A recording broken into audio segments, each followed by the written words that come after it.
जय हिंद दोस्तों। मेरे दोनों पिछले जो वीडियो थे उसमें आपका भरपूर समर्थन और प्यार मिला, जिसके लिए मैं आपको हृदय से धन्यवाद देता हूँ। चिंतन के क्रम को आगे बढ़ाते हुए आज मैं एक ऐसा विषय लेकर आया हूँ जो कि बहुत ज्वलंत है, और इसे विषय का नाम देना शायद बेईमानी होगी और कुछ हद तक इसे एक महामारी का नाम देना ही उचित होगा। जी हाँ, आपका ध्यान एकदम सही दिशा में जा रहा है। मैं बात कर रहा हूँ कोरोना नामक वैश्विक महामारी की।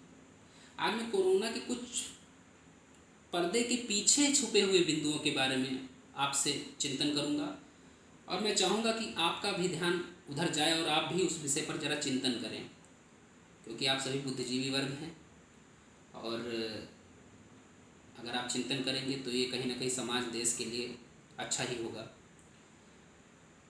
तो बात करते हैं कोरोना की। जैसा कि सभी कह रहे हैं कि ये चीन से फैला है, चीन का जो वुहान शहर वहाँ की किसी एक लैब से फैला है। ठीक बात है, और चीन ही क्या बल्कि लगभग सभी देश कुछ ना कुछ प्रयोग करते रहते हैं।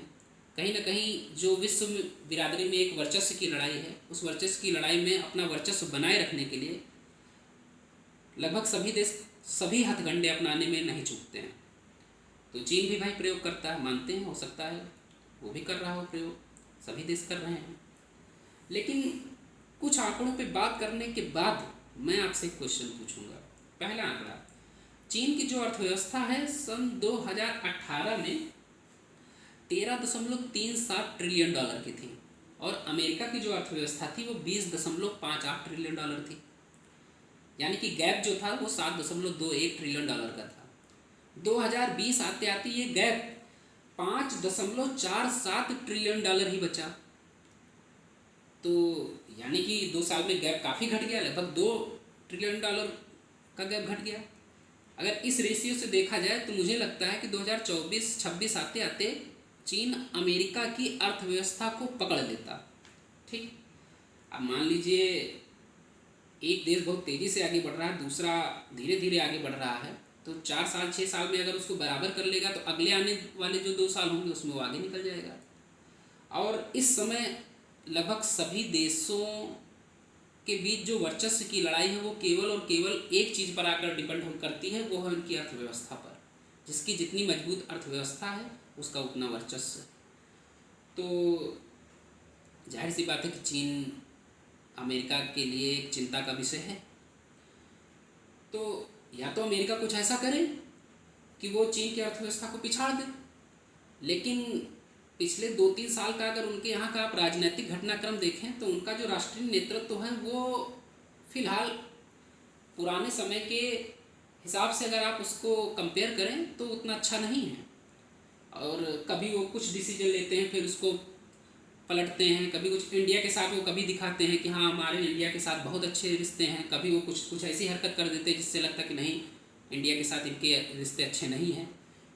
तो कहीं ना कहीं जो संतुलन है वो बना के वो नहीं चल पा रहे हैं, जिसका खामियाजा उनको उनकी अर्थव्यवस्था के गिरते हुए क्रम के रूप में देखना पड़ रहा है। तो जाहिर सी बात है कि चीन अर्थव्यवस्था में आगे निकल रहा है। तो क्या चीन ऐसी परिस्थितियों में कोई ऐसी गलती करेगा जिससे कि वो पूरी विश्व बिरादरी द्वारा नकार दिया जाए? मुझे तो नहीं लगता गलती करेगा। और एक देश अमेरिका जो कि अपने नागरिकों की सुरक्षा के लिए सबसे ज़्यादा प्रतिबद्ध है, क्या ऐसा देश चीन में फैली हुई कोरोना महामारी का कारण नहीं बन सकता है, जबकि अर्थव्यवस्था में वो चीन को नहीं पिछाड़ पा रहा है? और सीधे युद्ध आज के समय में कोई भी देश, कोई भी बुद्धिमान देश या कोई भी अग्रणी देश कतई नहीं करना चाहेगा।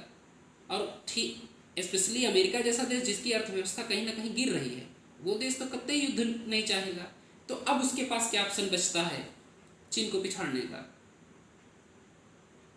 तो मुझे तो लगता है कि कोरोना जो बीमारी है इसके फैलने में कहीं ना कहीं अमेरिका का भी रोल है। अच्छा एक चीज़ बताइए, अमेरिका कहता है कि मेरा एक एक नागरिक बहुत ज़्यादा इम्पॉर्टेंट रखता है मेरे लिए, ठीक है। यहाँ तक कि उसका एक डायलॉग है, बहुत फेमस डायलॉग है कि मेरा एक पायलट नहीं बनना चाहिए।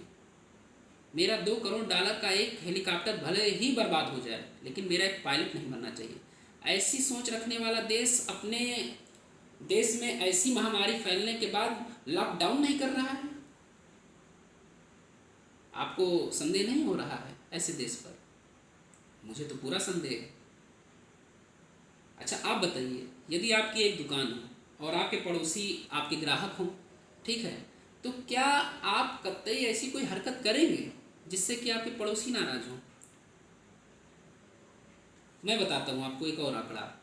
चीन की जो अर्थव्यवस्था है वो उसका बहुत ज़्यादा घाटा नहीं होने वाला। कारण क्या है? चीन की जो अर्थव्यवस्था वो पूरी तरीके से निर्यात पर डिपेंड करती है।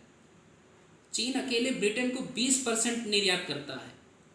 अकेला अमेरिका लगभग 18% चीज़ें चीन से अपने यहाँ आयात करवाता है। आपका भारत देश भी लगभग 20% से ज़्यादा चीज़ों को चीन से आयात करता है। क्या ऐसे देश की अर्थव्यवस्था को इतनी आसानी से झकझोरा जा सकता है? चक्कर क्या है कि चीन के पास रॉ मटेरियल उपलब्ध है और उसका जो लेबर है वो भी सस्ता है, इसलिए वो उसका कब्जा है। भारत का कब्जा इसलिए क्योंकि भारत के पास बाजार है। भाई, चीन अपना माल तैयार कर सकता है लेकिन बेचेगा कहाँ? तो भारत के पास आज पूरे विश्व के लिए एक बाजार है।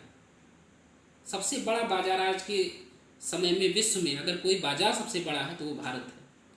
तो भारत को ऐसी वैश्विक महामारी के फैलने पर तो बहुत ज़्यादा सतर्क रहकर एक एक कदम फूंक कर रखना पड़ेगा। लेकिन उससे पहले आप मुझे बताइए, क्या आपको लगता है कि चीन इतनी बड़ी बेवकूफ़ी करेगा कि वो विश्व के लगभग सभी देशों से दुश्मनी लेगा, और वो भी ऐसी सिचुएशन क्रिएट करके? मुझे तो नहीं लगता है। तो चिंतन के क्रम में आज बस इतना ही। जाते जाते मैं आपसे एक निवेदन जरूर करूँगा कि ये जो वैश्विक महामारी फैली है इसका अभी कोई इलाज आपके पास नहीं है, पूरे विश्व में किसी के पास नहीं है। तो इससे हम लोग बचे रहें, यही एक उपाय है।